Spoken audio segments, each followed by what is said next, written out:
Hello children, पाठ तीर्थ यात्रा इसका आखिरी पेज जो है इसे एक्सप्लेन करना है।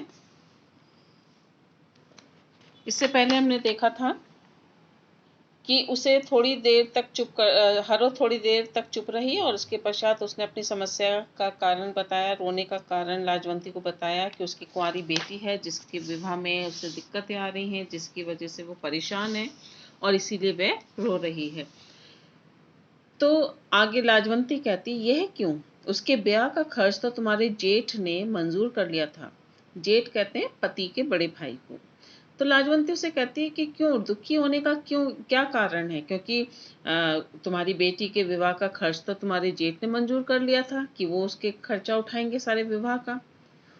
उसने 200 रुपए के गहने कपड़े बनवा दिए हैं मगर मिठाई आदि का प्रबंध नहीं किया। हरो ने बताया कि उसके जेठ ने 200 रुपए के गहने तो बनवा दिए उसकी बेटी के लिए, गहने और कपड़े तो बनवा दिए हैं, लेकिन मिठाई का कोई प्रबंध नहीं किया है। अब चिंता ये है कि अगर बारात आएगी तो वह उनके सामने क्या धरेगी, क्योंकि उसके पास कुछ पैसे है नहीं, कोई पैसा नहीं है जिसकी मदद से वो उनके स्वागत कर सके बारात की। तो लाजवंती ने कहा, क्या गांव के लोग एक कन्या का विवाह नहीं कर सकते? यानी गांव के लोग जो कि आपस में एक परिवार के समान रहते हैं, क्या वे आपस में मिलकर एक कन्या का विवाह नहीं कर सकते? और ये उनकी दया ना होगी, उनका धर्म नहीं होगा कि वे गांव की एक बेटी का विवाह करने में मदद करें? हरो की आंखें यह सुनकर भर आईं, उसकी आंखों में आंसू आ गए। और वह इस समय गरीब थी, परंतु कभी उसके अच्छे दिन भी उसने देखे थे। हालांकि हरो इस समय बहुत गरीबी की स्थिति में थी, लेकिन कभी ऐसा समय भी था जब हरो के पास अच्छे पैसे हुआ करते थे, यानी अच्छे दिन उसने देखे थे। उसने धीरे से कहा, बेटी, मुझसे भी तो ये अपमान ना देखा जाएगा। यानी किसी दूसरे का एहसान वो लेना नहीं चाहती थी। किसी के सामने हाथ फैलाना भी तो बुरा है। हरो ने लाजवंती से कहा, तो क्या करोगी? क्या कन्या कुंवारी बैठा कर रखोगी? यानी अपनी बेटी को कुंवारी रखोगी? भगवान की यही इच्छा है तो मेरा क्या बस है, हरो ने कहा। उसे लेकर कहीं दूर चली जाऊंगी, ना कोई देखेगा न कोई बात करेगा। लाजवंती हरो की अवस्था से, उसकी इस हालत से कांप गई। उसे ऐसा लगा जैसे कोई उससे कह रहा हो कि अगर ये हो गया तो ईश्वर का कोप, यानी ईश्वर का प्रकोप, ईश्वर का कोप यानी गुस्सा जो है ईश्वर का, वो गांव भर को जलाकर रख देगा। यानी ईश्वर का जो गुस्सा है इस गांव पर होगा, जिससे कि ये गांव जो है वो नष्ट हो जाएगा। और लाजवंती का हृदय दुख से पानी पानी हो गया, यानी वह बहुत दुखी हुई इस बात को जानकर। उसने हरो से कहा, चिंता न करो, तुम्हारा संकट मैं दूर करूंगी। तेरी बेटी का ब्याह होगा और बारात के लोगों को भोजन भी मिलेगा। तेरी बेटी तेरी ही नहीं, मेरी भी बेटी है। यह सुनकर हरो की आंखों में कृतज्ञता के आंसू छलकने लगे। और जैसे ही हरो से कहा लाजवंती ने कि वह उसकी मदद करेगी और उसकी बेटी उसकी ही नहीं बल्कि लाजवंती ने कहा कि मेरी भी वो बेटी है, तो ये सुनकर हरो जो थी वो एहसानमंद हो गई और खुशी से उसकी आंखों से आंसू झलकने लगे। लाजवंती तीर्थ यात्रा के लिए अधीर हो रही थी।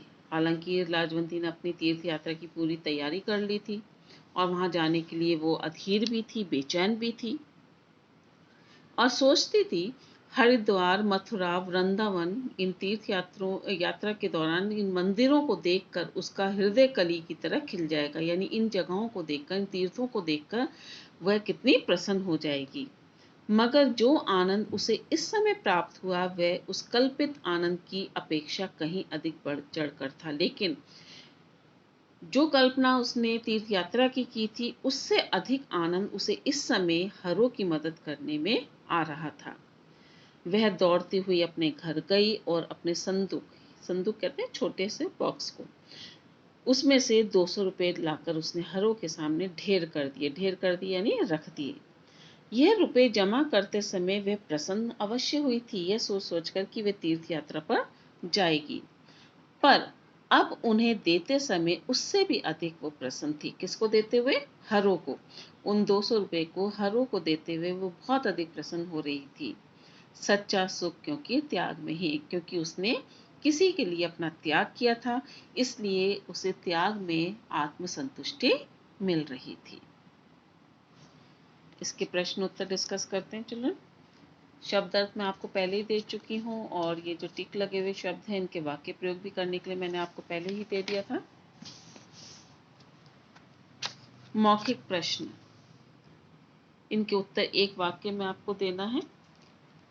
हेमराज के इलाज के लिए किसे बुलाया गया? हेमराज के इलाज के लिए गांव के ही वैद्य दुर्गादास, जो एक अनुभवी वैद्य थे, उन्हें बुलाया गया।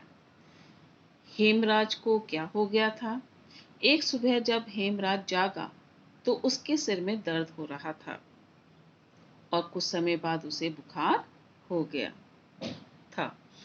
अगला प्रश्न है, लाजवंती ने क्या संकल्प लिया? लाजवंती ने यह संकल्प लिया कि अगर हेमराज बच जाएगा तो वह तीर्थ यात्रा करेगी।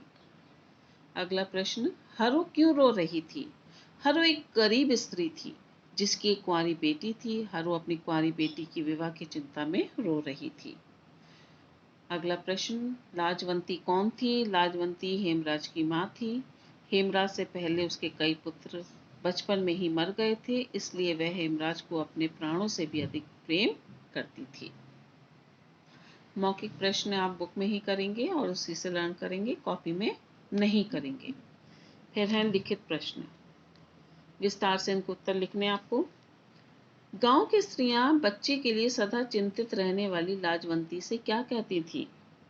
गांव की स्त्रियां बच्चे के लिए सदा चिंतित रहने वाली लाजवंती से कहती थी कि हमारे भी तो बच्चे हैं, तू जरा जरा सी बात पर यूं पागल क्यों हो जाती है या हो जाया करती है। अगला प्रश्न है, दुर्गादास वैद्य को गांव वाले लुकमान क्यों समझते थे? दुर्गादास वैद्य को गांव वाले लुकमान इसलिए समझते थे क्योंकि सैकड़ों रोगी उनके हाथों से स्वस्थ हो चुके थे और लोगों को उन पर विश्वास था।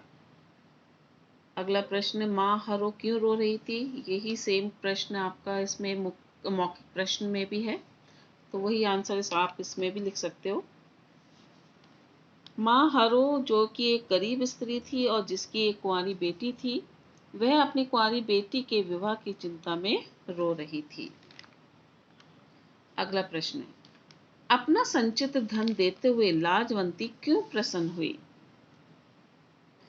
लाजवंती ने तीर्थ यात्रा के लिए बड़े ही प्रयासों के बाद धन संचय किया था, लेकिन जब उसे हरो के दुख का पता चला तो उसने अपनी तीर्थ यात्रा का विचार त्याग दिया और सारा धन हरो को दे दिया। ऐसा करके वह बहुत प्रसन्न हुई क्योंकि इससे उसे आत्म संतोष प्राप्त हो रहा था। अगला प्रश्न, हरो और लाजवंती में से आपको कौन से पात्र ने प्रभावित किया? कारण सहित उत्तर लिखिए। मैं अपने अकॉर्डिंग अगर देखूं बच्चों तो मुझे लाजवंती का पात्र अच्छा लगा। अगर आपको हरो का लगता है तो आप अपने अनुसार उसका उत्तर लिखिएगा। हरो और लाजवंती में से हमें लाजवंती ने प्रभावित किया या लाजवंती के पात्र ने प्रभावित किया क्योंकि उसने किसी की मदद के लिए अपनी इच्छा का त्याग किया था। उसने जो धन अपनी तीर्थ यात्रा के लिए रखे थे उन्हें हरो की बेटी की शादी के खर्च के लिए दिया था। तो ये पांचों प्रश्न आप अपनी हिंदी लिटरेचर की कॉपी में करेंगे। फिर है आशय स्पष्ट करना, जैसे कि मैं पहले भी बताती आई हूँ कि आप उसमें रेफरेंस जरूर देंगे कि ये पंक्ति हमारी पाठ्य पुस्तक मेधा के पाठ तीर्थ यात्रा से ली गई है। इसका पहला है, वैद्य जी ने मुंह से नहीं नहीं कहा परंतु हाथों ने मुंह का साथ न दिया। जब लाजवंती ने वैद्य दुर्गा दास को इलाज का पैसा दिया तो एक बार तो उन्होंने मानवता के नाते देने से मना कर दिया, लेकिन अगले ही पल लालच उन पर हावी हो गया और उन्होंने लाजवंती के हाथों से पैसे ले लिए। अगला है, मैं तेरी पड़ोसिन हूं, मुझसे ना छिपा। लाजवंती ने जब हरो से उसके दुख का कारण पूछा और कारण जानने के बाद लाजवंती ने हरो से कहा कि वह उसकी पड़ोसिन है और उससे हरो को कोई बात छिपानी नहीं चाहिए, क्योंकि पड़ोसी ही पड़ोसी के काम आता है। तो ये कहकर उसने उससे कहा कि वह उसे कुछ ना छिपाकर उसे सारी बात बता दे। अगला है सच्चा सुख त्याग में ही है। ये कथन सही है कि सच्चा सुख त्याग में ही है, क्योंकि त्याग करने के अथवा किसी की मदद करने से ही मनुष्य को सच्चे सुख की प्राप्ति होती है, जैसे लाजवंती को हरो की मदद करके हुई थी। अगला प्रश्न, तेरी बेटी तेरी ही नहीं मेरी भी बेटी है। हरो लाजवंती की पड़ोसी थी और दुख के क्षणों में पड़ोसी ही काम आते हैं। हरो के दुख को जानने के बाद लाजवंती ने उसकी कुंवारी बेटी के विवाह के लिए धन देकर हरो की मदद की, क्योंकि हरो की बेटी भी लाजवंती के लिए उसकी अपनी बेटी के समान थी। ये कथन है किसने किससे कहा, इसे आप स्वयं अपने आप करेंगे। और ये जो शब्द हैं वाक्य के लिए, ये ऑलरेडी मैं आपको दे चुकी हूँ शब्द अर्थ में से, तो इसे करने की जरूरत नहीं है। और ये किसने किससे कहा, ये बुक में ही आप करेंगे। इसमें लिखित प्रश्न आप कॉपी में करेंगे और आशय स्पष्ट, ये चारों अपनी कॉपी में करेंगे। इसके पश्चात है विषय वस्तु का बोध, जिसमें आपको गद्यांश दिया गया है कि लाजवंती की आंखों में वैसा बालक सारे संसार में ना था। लाजवंती को उसकी इतनी चिंता थी कि दिन रात उसे छाती से लगाए फिरती थी, मानो वह कोई दीपक हो जिसे बुझाने के लिए हवा के तेज झोंके बार बार आगमन कर रहे हों।